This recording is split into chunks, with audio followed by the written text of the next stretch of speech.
It is time for... This is Pimp My Portfolio. Pimp My Portfolio. That's right, Pimp My Portfolio, where we bring in a community member and an expert who will help pimp their portfolio. And today we have joining us from the Equity Mates community, Anthony. Anthony, welcome. Hey guys, thanks for having me. Thank you for submitting. And our expert joining us in the studio is Adam Dawes. Adam, welcome. Thank you. It's great to be here. Now, Ren, before Adam jumps into it with Anthony, can you give us a bit of a rundown on Anthony's portfolio? Yeah, so Anthony's got a portfolio of individual stocks, no ETFs, 9 stocks, so pretty concentrated. Some of the bigger holdings, we've got Myers at 28%, Pilbara Minerals at 21%, and then Woolworths at 19%, being the top 3 holdings. So, Dawsey, what are your thoughts? Well, I'm put a name to this one. I'm going to call it high risk, Tony. Okay. High risk, all right. Well, Anthony, what's your response to that? Yeah, look, it's probably not too far from the truth. I used to have a lot more, and I've kind of slowly cut down to probably the most high risk ones because they've been a bit mixed today. Initially, I started investing in at the start of COVID, like way back in 2020, and I think back then I kind of just threw a dart at a board and took as many like discounted established stocks as I could.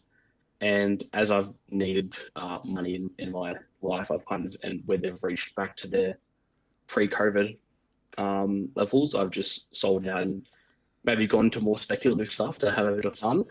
So yeah, it's probably not too far from accurate.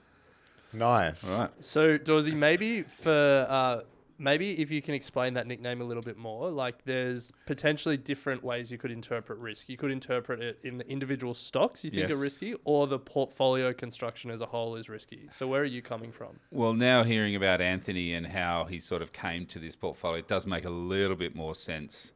If this was just it, it would be high risk individual stocks because you've got a lot of mining stocks. Now, our market is 62% of our market is resources. So, you know, you can't not somewhat pick material stocks and those kinds of things. And then from there, you know, the portfolio weightings with 28% in Myer, it's probably been one that's probably one of the ones that's hurt you the most in the portfolio. Is that right, Anthony? You've just held on to it because it's still in a losing position? Myer, no, I'm actually way up in Myer. Right. I got Myer at its absolute lowest in COVID. Right. Well done. It was probably one of the first ones I bought, and the reason why it's still there actually is because it's like totally free carried. Like Yep. it's just kind of there to just keep going as long as I can kind of hold it for. Yeah, well, I mean, there's a fair bit of headlines around Myer at the moment with Solly Lu making a little bit of a play for Myer. So he will get inside of that one, and that's been one of the things that he's wanted to do. So it's probably not a bad idea to continue to hold it, obviously, if it's free carry at the moment. Myer and Woolies are sort of your top 2 sort of, you know, top 50, top 100 stocks, and then you've got pretty much everything in the small cap space. Is there a reason for resources, or you've got your jobs in resources, or you sort of just understand it a little bit better? No, my job's in law, so it's completely different to resources. No, at the start of COVID, when I invested and probably did most of my investing in that 2020-2021 year, I was just really interested in the kind of renewable shift. So that's when I entered a lot of these positions. Pilbara, you know, back then was a lot different to what it is now, and I kind of got a bit lucky, I guess, with it, and have just again ridden it all the way. And I think I'm a bit attached to them and don't really want to get rid of them at times, which has been to my detriment. But I just found it really interesting. I thought, you know, the world's going to need more lithium, and Australia had a really good has a good resource, so I thought it was just a natural kind of avenue to invest. The question for me, Anthony, is are you still actively investing, or is this a portfolio that is just sitting based on the decisions you made 2 years ago? Yeah, so this is probably more just been sitting there. The most I've actually done with it is probably selling out of positions and trying to take profits where I can. Towards the tail end of uni, it was getting a bit busier, so and I had quite a bit in there, so I kind of just let it do its thing, and then as I've needed to take things out, I've slowly sold out. And now that I'm kind of a bit more stable, that's where I'm looking to start investing again. Yeah, so I guess this is a question for you then, Adam, because this is a story that we're hearing a lot through the submissions from Pimp My Portfolio. People starting investing in that COVID period, which is great. A lot of them sitting on some decent returns because, as Anthony said, you threw a dart at a dartboard and you could pick up some pretty decent companies. Yeah. I remember Afterpay hit $9. Crazy. Zip hit 14. Zip yeah. hit. Oh, you mean, yeah. No, and it then hit Afterpay 9 and then 100, went to yeah. 156. Anyway. But then subsequently, back to uni, back to work, life picks up, and the focus that could have been on investing is no longer there, but they're sitting on these portfolios with the question of what to do. So with that in mind, like, should Anthony just continue to sell down? Are there ways to build a portfolio around this that is probably a bit more meaningful long term? Yeah, so one of the best ways to do a sort of a set and forget kind of portfolio is to build up blue chips, right? And I know that sounds boring, Anthony, but blue chips, potentially BHP is not going to go away, right? They're not going anywhere. And albeit it's a boring stock and it pays a good dividend, but you don't actually have to worry about it, and then you can then go on to do your day-to-day work or your day-to-day life. One of the other things is that you need some more diversification, so some international ETFs would be a great way to sort of diversify or bring the portfolio out.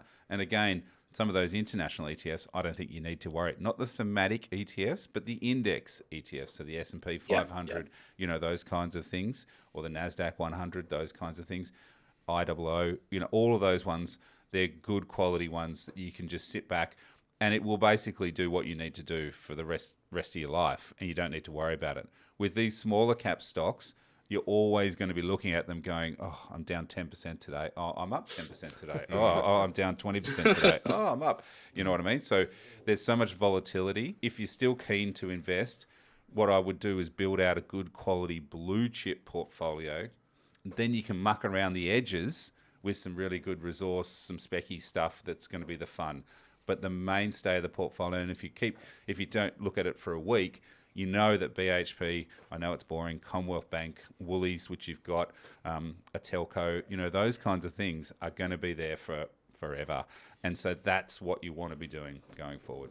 Dawsey, you got to stop saying these stocks are boring. You know, like Well, I think boring is good. over right? time they compound. I mean, They do. I think about Bryce's wife who had some BHP in a bottom drawer and she didn't Yeah. look at it for a while, and then when she did look at it, like 5-7 years later, her reaction was like, "Oh my god, there's so much more than I had invested in." Yeah. That's Like, not. this There's is nothing boring investing. about that. And if you're doing dividend reinvesting as well, right, that's the key. It's that compounding that we just talked about, is the compounding over time. Everyone's young, except for me in the room, but everyone's young and they've got time, yeah. And that DRP, that compounding of that over the years, is absolutely fantastic. So, yeah, it's tough, but it is the way to build a portfolio. So one other thing, Anthony, and I'm just picking up we don't give personal investing advice here, but here's some personal life advice, we'll call it. You were saying that you were at uni during COVID, and then uni got busy, so you sort of stopped investing. But now it sounds like you've got a job, and I think you said you've got a job in law. So first of all, congratulations. But I reckon the best piece of investing advice we can give you is not about what to buy, but like the habits that you get in. Like you're early in your career.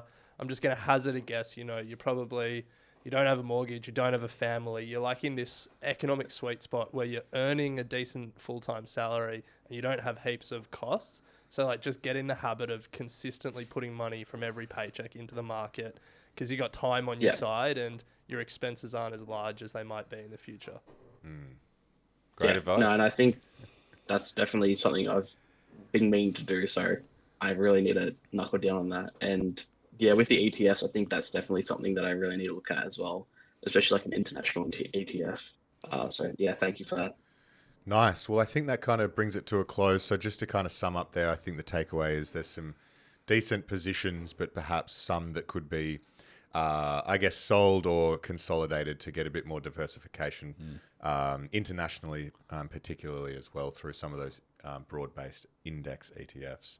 And who knows what's going to happen to Maya? I don't think I've seen Maya in a portfolio yet. So Well, I was having a Good look luck. from the bottom of COVID. Maya's gone from like 10 cents to like 80 cents. Yeah, I so know. well done. Yeah. Absolutely. Yeah, thank you guys. Yeah, it was a very random one. I used to get a lot of weird looks at it, and I was like, "Nah, trust me, it'll be fine." trust me. Nice. Well, good luck finding the next Maya, and thank you for jumping on and joining us today. Thanks for having me, guys. Equity Mate. I will say this about investing. Everything you do learn is cumulative. What I learned at 20 is useful.